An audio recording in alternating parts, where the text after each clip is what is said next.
글로벌 이슈 플러스 시작합니다. 오늘도 비트코인 가격 얘기 한번 해보도록 하겠습니다. 알고랑 고란 대표 나오셨습니다. 안녕하십니까? 네, 안녕하세요. 네, 반갑습니다. 간밤에 뉴욕 증시가 나스닥 중심으로 좀 크게 빠졌습니다.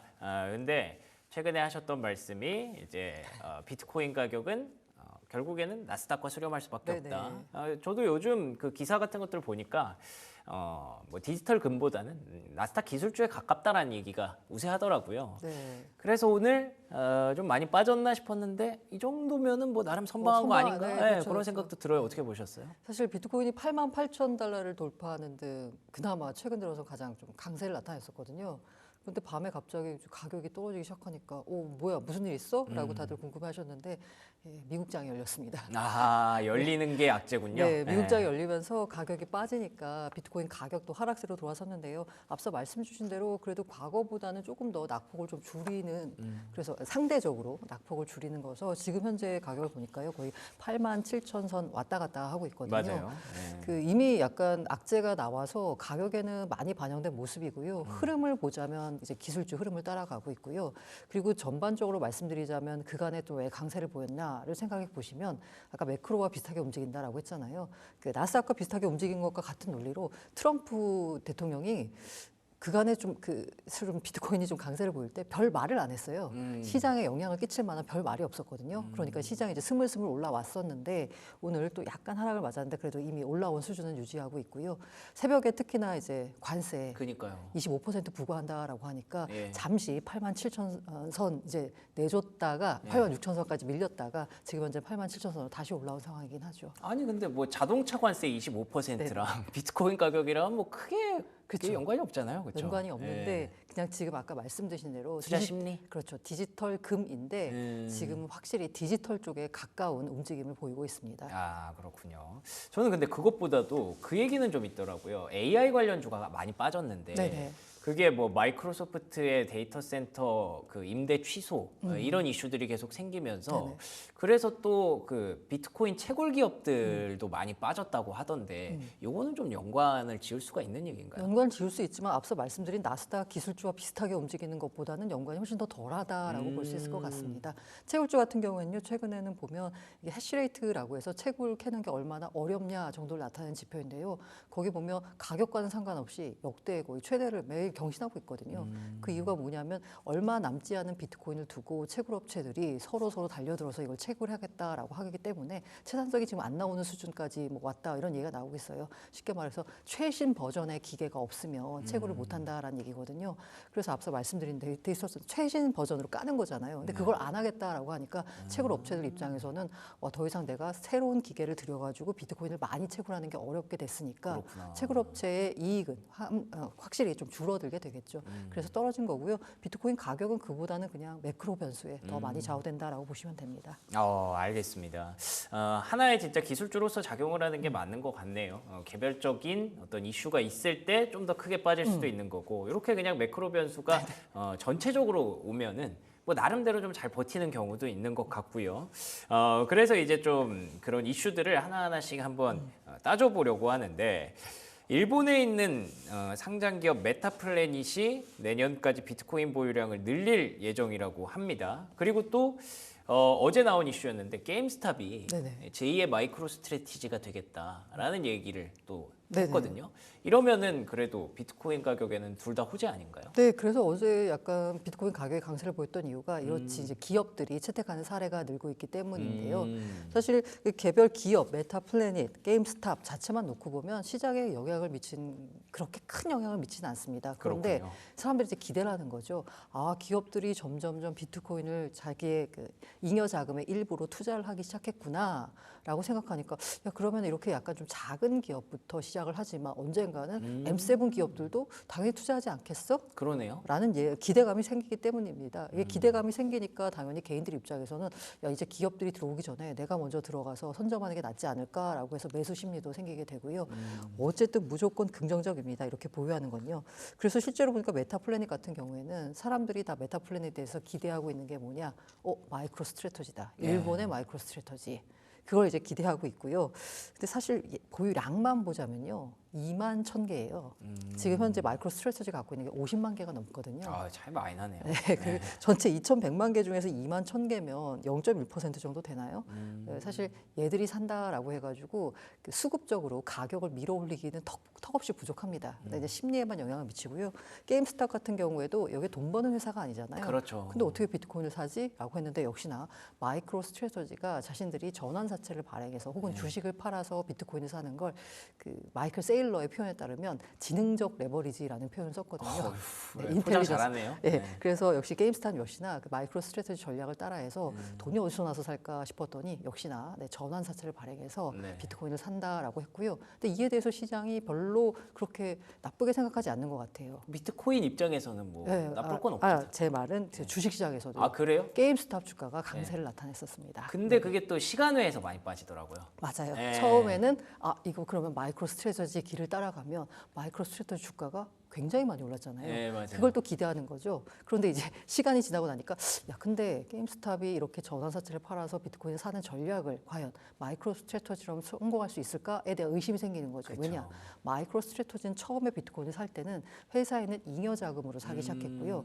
그리고 빚을 내서 사기 시작할 때는 그 회사가 첫 번째였던 데다가 비트코인이 상승하던 시점이었어요. 물론 이후엔 좀 하락하긴 했지만 어쨌든 그리고 쌀 때 워낙 싼 가격에 사기 시작했거든요. 그런데 지금 게임스탑이 사는 시점에 가격은 이미 뭐 8만 달러를 훌쩍 그러니까요. 넘잖아요. 마이크로 스트래티지는 그렇게 비쌀 때도 많이 샀는데도 불구하고 초반에 워낙 싸게 샀던 물량이 있어가지고요. 평균 매수 단가가 아직도 6만 9천 달러 선에 그칩니다. 그래요? 네. 네. 참 게임스탑은 진짜 뭐 하는 기업인지 알 수가 없어요. 네, 맨날 이렇게 이슈 메이킹은 진짜 잘하는데 이렇게 해서 기업이 굴러간다는 것도 신기하고요. 어쨌든 비트코인 입장에서는 메타플래닛이나 게임스탑이나 뭐 다 나쁠 게 없는 그런 재료였기 때문에 잘 방어했다라고도 볼 수 있을 것 같고, 그리고 뭐 수량 자체는 턱없이 부족하지만 이렇게 가다 보면 이런 그 이슈들이 계속 생겨나면 언젠가는 진짜 대형 M7도 비트코인을 좀 보유하려고 좀 더 노력할 수도 있지 않을까, 그런 생각까지 이어졌다라는 분석이었습니다. 자, 그리고 토큰화 미국 국채 시장 규모가 사상 최초로 50억 달러를 돌파했다고 하는데 이거는 어떤 내용이에요? 이게 우리가 시장에서 블록체인에서 많이 기대하고 있는 게 뭐냐면 바로 RWA입니다. 그래서 다음 메타는 RWA야 뭐 이런 얘기가 나올 정도거든요. RWA가 리얼 월드 에셋에서요. 네. 지금 여기 현실 세계에 있는 자산을 블록체인화, 그러니까 토큰화 시키는 걸 말합니다. 국채까지도 토큰화를 시키는 네, 맞습니다. 거군요. 그래서 네. RWA 하면은 약간 좀 감이 안 오실 텐데요. 네. 그냥 RW 지금 현재로서 아마 그리고 제가 보기엔 앞으로도 가장 성공한 RWA는 스테이블 코인일 것 같습니다. 스테이블 코인 같은 경우 이제 알고리즘 스테이블 코인은 현실에 존재하지 않잖아요. 하지만 자산이 담보가 되는 이른바 달러 백드 스테이블 코인 같은 경우에는 달러를 그야말로 토큰화 시킨 거잖아요. 그렇죠. 예. 근데 그 스테이블 코인 시장 규모가요. 지금 현재 이제 한 제가 보기 2,300억 달러인가요? 아무튼 계속 매년 늘어나고 있습니다. 예. 그래서 지금 추정에 따르면 지금과 같은 성장 속도를 유지하면 이건 물론 지금과 같은 성장 속도를 유지하고 M2가 지금 현재 수준을 유지한다라는 가정이긴 하지만 2030년에는 M2의 10%가 스테이블 코인으로 채워질 거다라는 전망까지 나오고 있어요. 물론 가정 자체가 비현실적이다라고 말씀드릴 수 있겠지만 예. 그야말로 스테이블 코인 시장세가 빠르다. 그리고 그 스테이블 코인은 RWA의 일종이다. 가장 성공한 RWA다라고 말씀드릴 수 있을 텐데 스테이블 코인뿐만이 아니라 이제 국채를 토큰화시키는 겁니다. 여기 대표적인 기업이 바로 블랙락이 미국 국채 펀드를 이더리움 네트워크에 올렸어요. 그게 바로 비들인데 블랙락이 이렇게 올리고 나니까 성공을 봤거든요. 그러니까 여기 프랭클린 템플턴이나 피델리티 등등에서 다 이렇게 국채 펀드를 지금 내놨고요. 그 규모가 지금 50억 달러를 돌파했습니다. 의미를 생각해 본다면 전통 금융과 블록체인 금융이 만났다. 블록체인이 그러네요. 만났다. 그러니까 웹2와 웹3가 만났다라고 생각할 수 있고요. 그리고 투자자 접근성과 유동성을 확대하는 계기가 될 수 있고요. 사실 이 토큰화 펀드를 통해서 웹2에 있는 사람들, 전통 금융권에 있는 사람들은 어떻게 보자면 이 웹3로 진입하는 그 통로가 게이트웨이가 되는 거고요. 또 반대로 생각해 보면 이 토큰 투자하는 사람들 같은 경우에 변동성이 너무 크잖아요. 그렇죠. 그 잠시 약간 뭐랄까요, 투자를 좀 쉬고 싶달까 할 때 마땅히 투자할 수 있는 게 없거든요. 왜냐하면 코인, 크립토 자체가 워낙 변동성이 크다 보니까. 다 변동성이 크니까. 네. 그런데 약간 안식처처럼 되는 맞아요. 거네. 국채 펀드 같은 경우에는 국채잖아요. 네. 그 국채가 지금 4% 좀 넘잖아요, 수익률이. 그러면 안정적으로 이 뭔가 자기가 좀 쉴 수 있는 투자를 좀 쉴 수 있는 휴식처를 찾은 셈이거든요. 그러니까 양쪽에 더 유리한 양쪽에서 뭔가 이익을 취할 수 있는 게 있기 때문에 앞으로 이런 국채 펀드 시장이나 RWA 시장은 계속 커질 것 같습니다.